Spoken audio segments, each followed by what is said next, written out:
और सत्ता में अब बात सियासत के उस सुपर शनिवार की जहां महाराष्ट्र की सियासी मिट्टी में एक बार फिर ठाकरे परिवार का सूरज उगा है और लोकेशन है मुंबई के वर्ली में एनएससीआई डोम का मंच। यहां आज नया राजनीतिक सूत्र लिखा गया।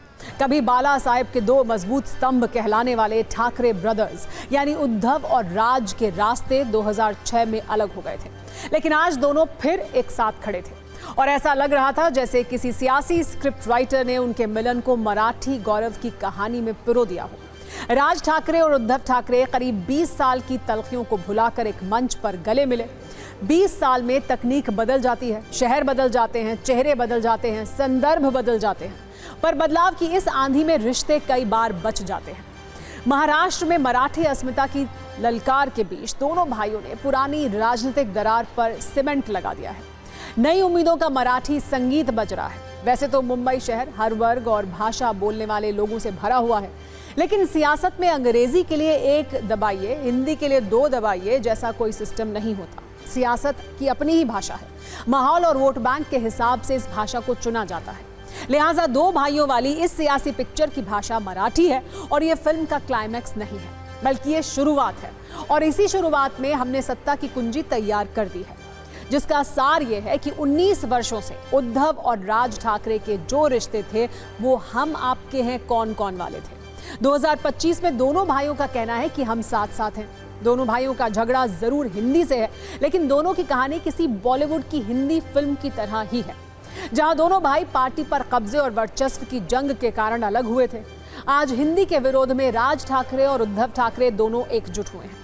लेकिन सवाल यह है कि क्या सिर्फ ये एकता हिंदी के विरोध में है या फिर इसके पीछे गहरा गणित है। इस पर हमने सत्ता की एक कुंजी तैयार की है, जो हमारे न्यूज मित्रों की राजनीतिक समझ को बढ़ाने वाली है। हम इस राजनीतिक कुंजी को खोलें उससे पहले आज मुंबई के वर्ली में सजे उस मंच को देखते हैं, जहां दोनों भाइयों की एंट्री को काफी खूबसूरती से दिखाया गया। फोकस लाइट के जरिए सब कुछ हाईलाइट किया गया। मंच पर सिर्फ 2 कुर्सी दिखी, जिसमें दोनों भाई पर ही नजर हो, और जब दोनों भाई बोले तो भाषण का कंटेंट भी एक जैसा ही था, खासकर मराठी के लिए लड़ने और गुंडागर्दी वाली बात। उद्धव ने कहा कि मराठी के लिए लड़ना गुंडागर्दी है तो हम गुंडे हैं, जबकि राज ठाकरे ने दोनों को एक साथ मंच पर लाने का श्रेय सीएम फडणवीस को दिया।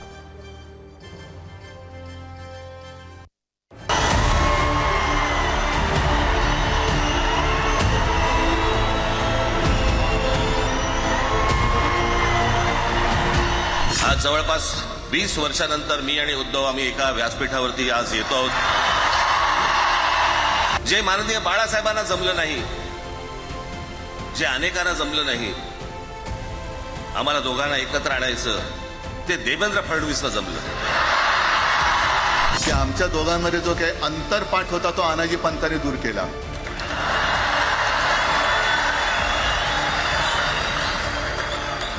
आता अक्षता टाकण्याची काय तुमच्याकडनं अपेक्षा नाहीये।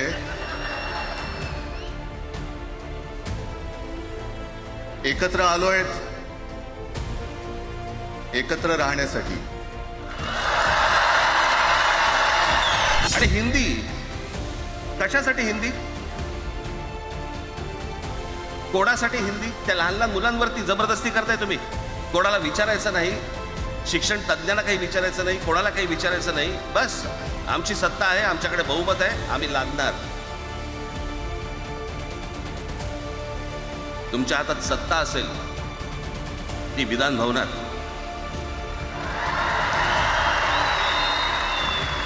आमच्याकडे सत्ता आहे रस्त्यावर। आज मला कल्पना आहे की अनेक बुवा महाराज हे बिझी आहेत। कोण लिंब कापतंय, कोण टाचण्या मारतंय, कोण गावी जाऊन अंगारे दुपारे करत असेल, रेडे कापत असतील। त्या सगळ्यांना सांगतो, या सगळ्या भोंदूपणा विरुद्ध माझ्या आजोबांनी लढा दिला होता आणि त्यांचे आम्ही वारसदार म्हणून तुमच्या समोर उभे ठाकलो आहोत।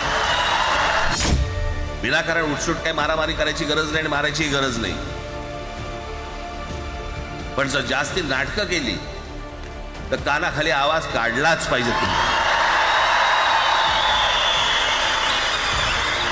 पण चूक त्यांची असली पाहिजे।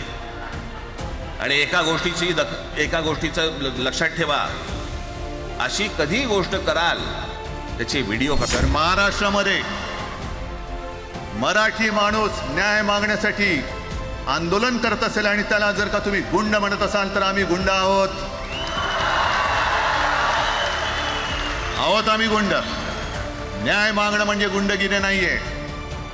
आणि जर का गुंडगिरी केल्याशिवाय तुमच्या दरबारी न्याय मिळत नसेल तर आम्ही गुंडगिरी करूच.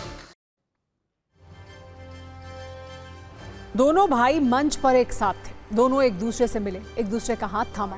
लेकिन सवाल यह है कि 2006 के बाद 2025 में यानी 19 वर्षों के बाद ऐसा क्या हुआ कि दोनों को साथ आना पड़ा. अगर इसके तात्कालिक कारण पर जाएं तो महाराष्ट्र सरकार ने तीसरी भाषा के तौर पर हिंदी को अनिवार्य किया था.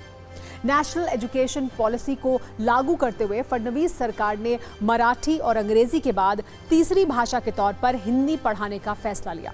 राज ठाकरे और उद्धव ठाकरे ने इसका विरोध किया. संयुक्त मार्च निकालने का ऐलान भी कर दिया था. बढ़ते विरोध के बीच फडणवीस सरकार ने 3 लैंग्वेज पॉलिसी वापस ले ली. सरकार के फैसले को वापस लेने को राज और उद्धव ने अपनी विजय बताया. इसके बाद आज वर्ली में उद्धव और राज ने विजय रैली निकाली. लेकिन तात्कालिक कारणों से आगे बढ़ें तो दोनों भाइयों का साथ आना महाराष्ट्र की राजनीति में एक नए चैप्टर की शुरुआत है और दोनों इधर उधर से गारंटी लेने की बजाय एकता में ही भविष्य की गारंटी देखते हैं. दरअसल महाराष्ट्र में राज ठाकरे और उद्धव ठाकरे दोनों राजनीतिक रूप से कमजोर हैं और हाशिए पर हैं. ऐसा इसलिए क्योंकि 2024 के विधानसभा चुनाव में दोनों पार्टियां बुरी तरह हारी थी. उद्धव ठाकरे के 20 विधायक जीते थे. राज ठाकरे की पार्टी का खाता भी नहीं खुला था. यही नहीं, राज ठाकरे ने 125 उम्मीदवार उतारे थे, लेकिन उनके बेटे अमित ठाकरे समेत सभी 125 उम्मीदवार चुनाव हार गए. अब आगे का मामला यह है कि अगले कुछ महीने में मुंबई में बीएमसी के चुनाव होने वाले हैं. मुंबई में मराठी बोलने वालों की संख्या काफी ज्यादा है. ये शिवसेना, यूबीटी और एमएनएस के वोटर हैं. राज ठाकरे और उद्धव ठाकरे साथ आए तो मराठी वोटों का बिखराव रुकेगा और दोनों भाइयों की हाशिए वाली राजनीति एक बार फिर चमक सकती है.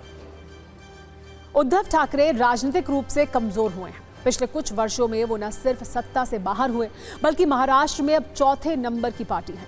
लोकसभा में उनके पास 9 सांसद हैं और विधानसभा में 20 सदस्य हैं, जिसे राजनीतिक रूप से सम्मानजनक कह सकते हैं. लेकिन राज ठाकरे की राजनीतिक हैसियत नंबर के हिसाब से शून्य है. पार्टी बनाने के बाद से उनकी लोकप्रियता गिरी है. विधायकों की संख्या कम होती गई है. अगर विधानसभा चुनावों के हिसाब से आंकड़ों का विश्लेषण करें तो 2009 में राज ठाकरे के 13 विधायक जीते थे और 5.71% वोट उन्हें मिला था. 2014 में सिर्फ 1 विधायक जीता और 3.15% वोट ही मिला. 2019 में भी एक ही विधायक जीता और वोटों की संख्या और भी कम हो गई, सिर्फ 2.25% ही वोट मिले. 2024 में एक भी विधायक नहीं जीत पाया और वोट मिले सिर्फ 1.55%. यानी विधायक तो एक भी नहीं और वोट 1.5%. अगर बीएमसी चुनाव की बात करें तो 2012 में एमएनएस के 27 पार्षद जीते और 20% वोट मिला. 2017 में एमएनएस के 7 पार्षद जीते और 7.7% वोट मिला. यानी वोटों का प्रतिशत और पार्षदों की संख्या में लगातार कमी हो रही है. मतलब दोनों भाइयों की हालत करीब करीब एक जैसी है. ऐसे में हिंदी विरोध के नाम पर एकजुटता और कुछ वोट हासिल करने में दोनों को राजनीतिक फायदा दिख रहा है. हालांकि आज शिवसेना और एमएनएस जिसे विजय रैली कह रहे हैं, उसे सीएम फडणवीस रोने का कार्यक्रम कह रहे हैं.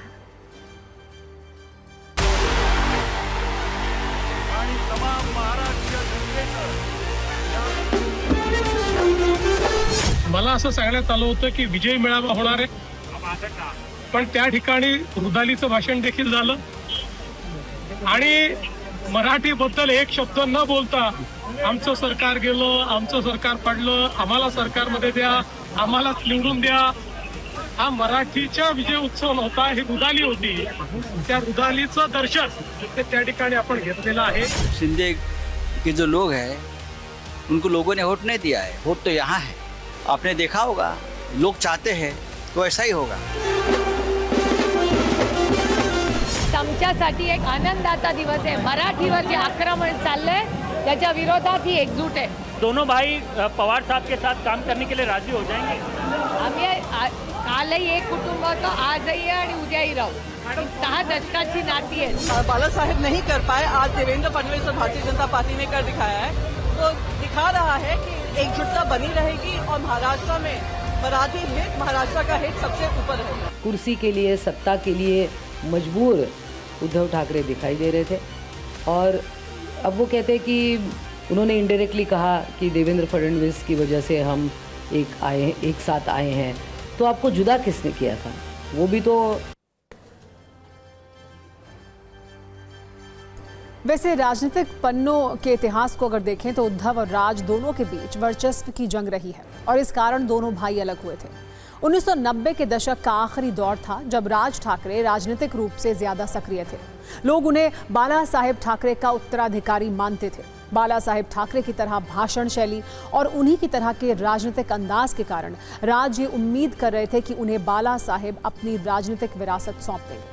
लेकिन महाभारत और रामायण काल से चली आ रही पुत्र मोह वाली परंपरा को भूल जाना राजनीतिक अपरिपक्वता साबित हुई। 30 जनवरी 2003 को बाला साहेब ठाकरे ने उद्धव ठाकरे को कार्यकारी अध्यक्ष बनाया और तब से शिवसेना में वर्चस्व की जंग शुरू हुई। 27 नवंबर 2005 को राज ठाकरे ने शिवसेना से इस्तीफा दे दिया। 9 मार्च 2006 को मुंबई में महाराष्ट्र नवनिर्माण सेना की स्थापना की और ऐसे में वो उद्धव के भाई से राजनीतिक प्रतिद्वंदी बन गए। कुल मिलाकर आज मुंबई के वर्ली सभागार में जो दृश्य उभरा वो राजनीतिक रैली कम और एक इमोशनल फैमिली कार्यक्रम ज्यादा लग रहा था। मंच सजा, फोकस लाइट चमकी और 2 कुर्सियों की सेटिंग में ठाकरे भाइयों की जुगलबंदी ऐसे दिखाई गई जैसे कोई महामिलन एपिसोड प्रसारित हो रहा हो। राज ठाकरे ने कहा कि जो बाला साहेब नहीं कर पाए वो फडणवीस ने कर दिखाया और उद्धव बोले मराठी के लिए लड़ना गुंडागर्दी है तो हम गुंडे हैं। ये सुनकर लगा जैसे सियासत में पंच लाइन और स्क्रीन प्ले का खेल बन रहा हो। 2 दशकों की तलखी एक मंच पर भाप बनकर उड़ गई। लेकिन क्या इतनी सहजता राजनीति में मुमकिन है? वैसे राजनीतिक रूप से देखें तो ये मराठी गौरव की लड़ाई कम और बीएमसी चुनावी गणित का ट्रेलर ज्यादा लग रहा है। भाषाई अस्मिता एक भावनात्मक बटन है जिसे दबाकर सत्ता की लिफ्ट ऊपर चढ़ाई जा रही है। वैसे इन सब के बीच आज सुबह कारोबारी सुशील केडिया के वर्ली ऑफिस में महाराष्ट्र नवनिर्माण सेना के कार्यकर्ताओं ने तोड़फोड़ की और एमएनएस चीफ राज ठाकरे के समर्थन में नारे लगाए। पुलिस ने इस मामले में 5 लोगों को हिरासत में लिया है। यह हमला उद्धव और राज ठाकरे की संयुक्त रैली के कुछ घंटे पहले किया गया। यह हमला केडिया के 3 जुलाई की उनकी सोशल मीडिया पोस्ट के बाद हुआ। उन्होंने मन से चीफ राज ठाकरे को टैग करते हुए लिखा था कि मुंबई में 30 साल रहने के बाद भी मराठी ठीक से नहीं जानता, प्रतिज्ञा लेता हूं कि मराठी नहीं सीखूंगा।